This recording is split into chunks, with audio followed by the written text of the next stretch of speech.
5 second की देरी करते तो चली जाती जान। एक गलती ने बचा ली पंत की जान, नहीं तो बहुत बुरा हो जाता। खुद गाड़ी क्यों नहीं चला रहे थे पंत? सुरक्षा कर्मी कहाँ था? किससे लड़ाई के बाद निकले और एक्सीडेंट हो गया?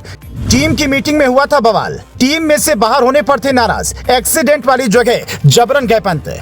ऋषभ पंत क्या गाड़ी में अकेले थे? आधी रात को दिल्ली से क्यों निकले? ऐसी क्या बात हुई थी कि पंत न सिर्फ परेशान थे बल्कि अचानक रात को रुड़की के लिए निकल गए थे?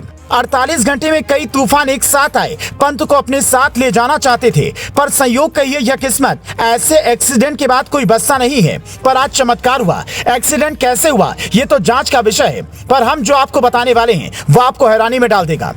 पिछले कुछ दिनों से पंत की जिंदगी में कुछ भी ठीक नहीं चल रहा है। एक के बाद एक झटके ने उन्हें तोड़ दिया था।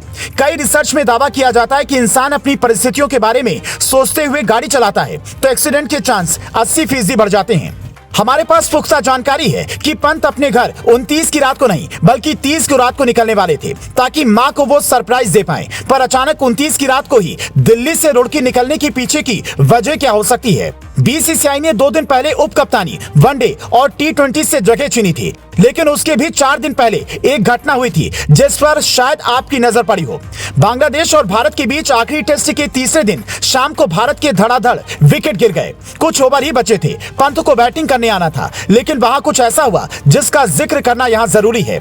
अपने YouTube चैनल पर स्पिनर रविचंद्र अश्विन ने खुद खुलासा किया कि पंत किसी बात से इतने परेशान थे कि बैटिंग की बारी आई तो वो बल्लेबाजी करने नहीं गए बल्कि मुंह पर तौलिया डालकर कोच और कैप्टन की बात को अनसुना कर दिया। வந்துட்டு விக்கெட் விழுந்துட்டே இருந்தது, பாட கட்டே இருந்தாரு. விக்ரம் பாஜி போயிட்டு விராட்டை கேட்டாரு, நைட் வாட்ச்மேன் வேணுமா அப்படின்னாரு. நான் நைட் வாட்ச்மேன் நான் பாத்துக்கிறேன் அப்படின்னாரு.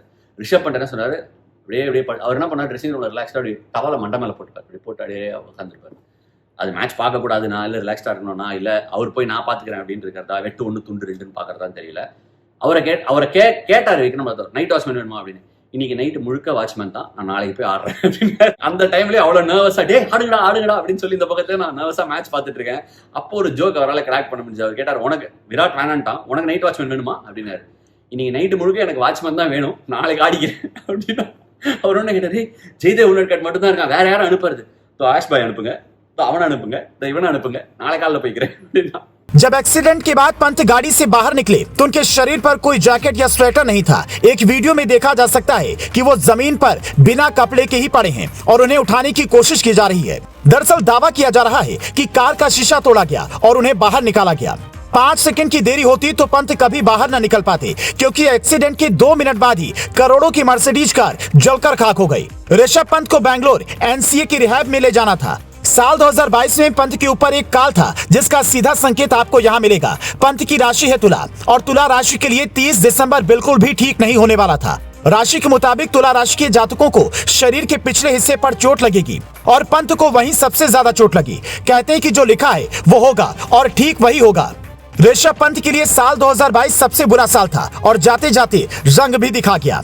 अब सवाल उठता है कि पंत ने अगर शीशा तोड़ा और खुद से बाहर निकले तो फिर ये पीठ पर छिलने के निशान कैसे आए? पीठ की चोट देखकर लगता है कि कार का पहले एक्सीडेंट हुआ, फिर कार कुछ दूर तक घसीट कर आगे बढ़ी। उस दौरान शीशा टूटा होगा और पंत ने सीट बेल्ट नहीं पहनी होगी, जिसके कारण वो गाड़ी से बाहर आ गए होंगे और पीठ पर ये चोट आई होगी। यानी हमारी जानकारी के मुताबिक ऋषभ पंत ने सीट बेल्ट नहीं लगाई थी। अगर उन्होंने सीट बेल्ट लगाई होती तो शायद आज पंत हमारे बीच नहीं होते। इसलिए कई बार कुछ नहीं करना भी जिंदगी बचाने के लिए काफी होता है।